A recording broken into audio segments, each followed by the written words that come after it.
Last week, we talked about, looking at the gospel, how worry and dwelling on our insecurity can make us obsessed or fixated on possessions or money.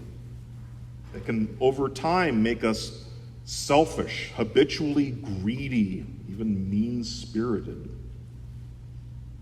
This week, I want to look at what is on the far side of this anxious, become greedy way of being.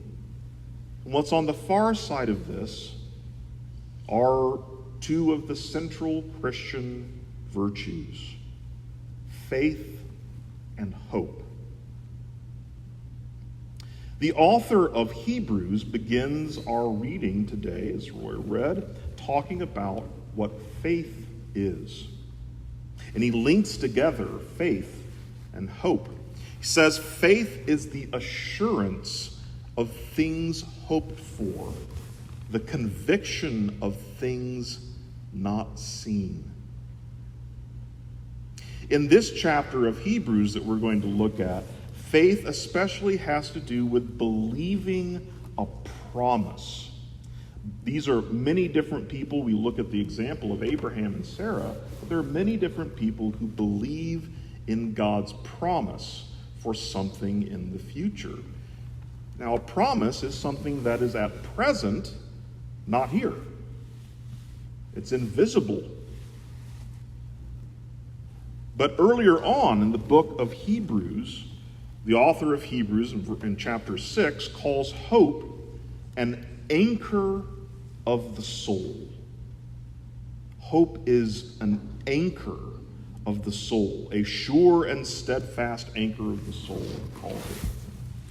Now, an anchor is something that gives you stability and constancy in the midst of something that would want to move you around, toss you about on the waves and the wind. But instead of a ship's anchor that goes down into the invisible depths of a sea and finds a fixity there, something to hold you in place, instead of a ship's anchor going down into the invisible depths of the sea, trusting in God gives us an anchor of hope that reaches strangely into the future. That's the thing, that our present is the thing that's rocking around and is unstable and makes us nervous. But the anchor of hope, the anchor of our soul, reaches into a future. Something as invisible as the bottom of the sea is, certainly, if not more. But the more that we are connected with that, the more that we have that connection to God's future, we begin to live in God's future now.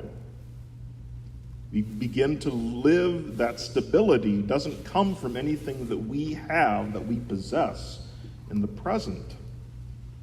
But it nonetheless gives us roots, to change the metaphor. Roots are the things in the plant that go down and give it stability and nourish it. But perhaps, like an anchor that goes into the future, our roots go upward into something that is invisible, that gives us stability and life. In faith, we grasp things that are promised as if they are real. Many times, faith sounds like it's a religious word. It's hard to know what that means. Just think trust. Faith is trust. Like you trust a person. And it's trust or faith that makes our hope something that's more stable and more certain. It makes our hope, faith makes our hope more than just a wish. Often the way we use the word hope is just like a desire or a wish. I hope my sports team wins, or I hope it doesn't rain today, or I hope it does rain today, or something like that. And that just means we kind of wish this would be the case. You know, hope my mutual fund does well, or something like that. But the hope that is a Christian virtue is a bit of a different thing. It is a hope that is grounded in our trust in God. And so that allows us to live not just in, wishing something is the case, but to live as if it is the case, because we believe God who made the promises. We trust in God, and so our hope is something that is well-founded for us because we trust him. It makes our life in the present say that there is a reality that is not presently visible, but is nevertheless real. We incarnate that reality in the living of our lives. Because we believe in God's promises, our life gets a kind of constancy, a persistence, an assurance. Now, the author of the book of Hebrews in chapter 11, after defining faith, he goes on for a whole chapter giving us many different examples of faith from the Old Testament, by and large, of what faith with this relationship to the not seen looks like. He talks about Abel and Enoch and Noah and Abraham and Sarah and Isaac and Jacob and Joseph and Moses, of those who went into the promised land in Canaan, the judges, the prophets, those who remained faithful under persecution and in exile. But today, our Old Testament reading specifically focuses on Abraham and Sarah. Abraham was called originally to leave his home. He was a wealthy man. He lived in Mesopotamia, well east of where Israel is now, modern-day Iraq. And God calls him to leave his home, but he gives him a promise, with the promise of an inheritance. And Abraham gives us an example of faith. He didn't even know where he was supposed to go, but he obeys God and believes the promise. Sarah also believed, eventually, the promise of God. Even though she had never had children, and she is now old, quite old, she believed God's promise that she would become pregnant. And not just that, God said that she would eventually have as many descendants as the stars of heaven and the sands of the seashore. That not only would she have a child, but she would be the mother of a nation.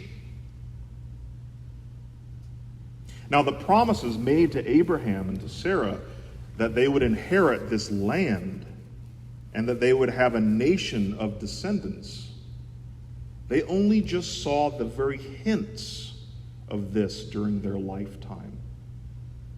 They went to the land, but they didn't have a permanent residence there. They just wandered around. And they had one son, Isaac, the promised son. So the promises that they were given to them, they believed, but as the author of Hebrews says, they greeted these promises from afar. They greeted them from afar. They died in faith, not yet having received the things promised. The security that we have in faith and hope comes from our trusting in God, our trusting in the promises of God. And this enables us to live in a different way. Living on the foundation of faith and hope, it allows us to live differently than a kind of anxious way of living that Jesus was talking about last week, that makes us want to hoard things and be greedy and be mean-spirited, pusillanimous, small-souled. but rather a life based on faith and hope allows us to live, for lack of a better word, lightly. We live, as the author of Hebrews says, as sojourners, as strangers and exiles. We have a foundation, but our foundation is not here. Our foundation is not in the things that we have. What gives us security, what we build upon, what gives our life meaning is not in the city of man in the present, but rather, as the author of Hebrews says, we look forward to the city that has foundations, whose architect and builder is not us, but is God. In our gospel this week, Jesus starts off his teaching showing what the people of God are like on the far side of worry, of fear. He says just very simply, do not be afraid, little flock.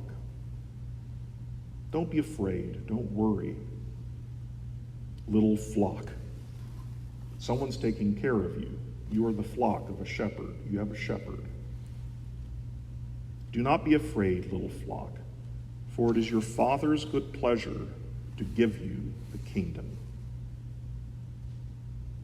You have a promise, and the promise makes sense if you trust in God.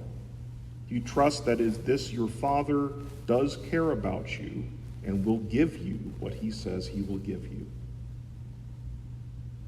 Because of this enables us as disciples to live very differently. It allows us to hold lightly the things that are passing away anyway, and not try to hoard and found our lives upon them. We hold lightly our possessions. Jesus says, you might as well sell your possessions and give alms. Why would you hoard things you can't keep anyway? Jesus says, make purses for yourselves where you hold your possessions. Make purses for yourselves that don't wear out. An unfailing treasure in heaven where no thief comes near and no moth destroys. He's saying don't put your trust or base your security on things that are present but will pass away. They are here today, but tomorrow they'll be gone. But rather place your faith, place your trust, place your hope in God. Rest in him. Rest in his promises. This will give you, even in the midst of what seems like lacking, a life of patience, a life of waiting, but it will also give us persistence and stability. Do not be afraid, little flock, for it is your Father's good pleasure to give you the kingdom, but rather trust in God. Keep going, keep the faith. Hold on, hold fast, stay true. For where your treasure is, there your heart will be also. Amen.